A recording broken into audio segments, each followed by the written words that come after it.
हमारी ये वीडियो आपको अच्छी लगे तो हमारे आने वाली हर वीडियो आप तक पहुँचे। अगर आप चाहते हैं तो हमारे इस्लामिक स्कूल चैनल को सब्सक्राइब, लाइक, शेयर ज़रूर। अस्सलाम वालेकुम वरहमतुल्लाहि वबरकातुहू।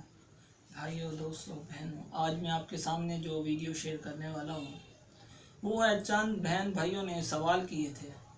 आज उन सब के इस वीडियो में इंशाल्लाह जवाब दूंगा।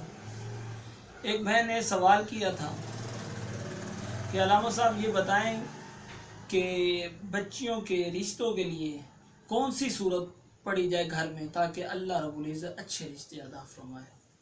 तो मैं उस बहन के लिए अर्ज़ कर दूं कि वो सूरत निसा की तिलावत किया करें और सूरत निसा की तिलावत करने के बाद हसूल मकसद के लिए दुआ करें, अल्लाह पाक अच्छे रिश्ते नसीब फरमाएगा। इसी तरह एक और बहन ने सवाल किया कि हमल ठहराने के लिए कौन सी सूरत पढ़ी जाए कुरान में से।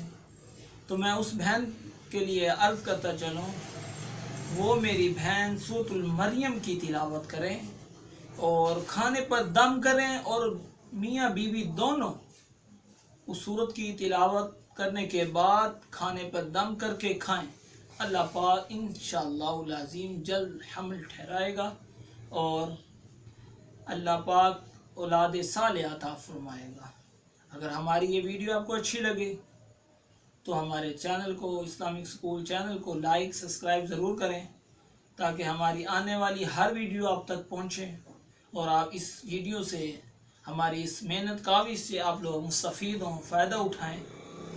आप हमारे लिए दुआ करें। अगर हमारी ये वीडियो आपको अच्छी लगे तो हमारे आने वाली हर वीडियो आप तक पहुँचे। अगर आप चाहते हैं तो हमारे इस्लामिक स्कूल चैनल को सब्सक्राइब, लाइक, शेयर ज़रूर।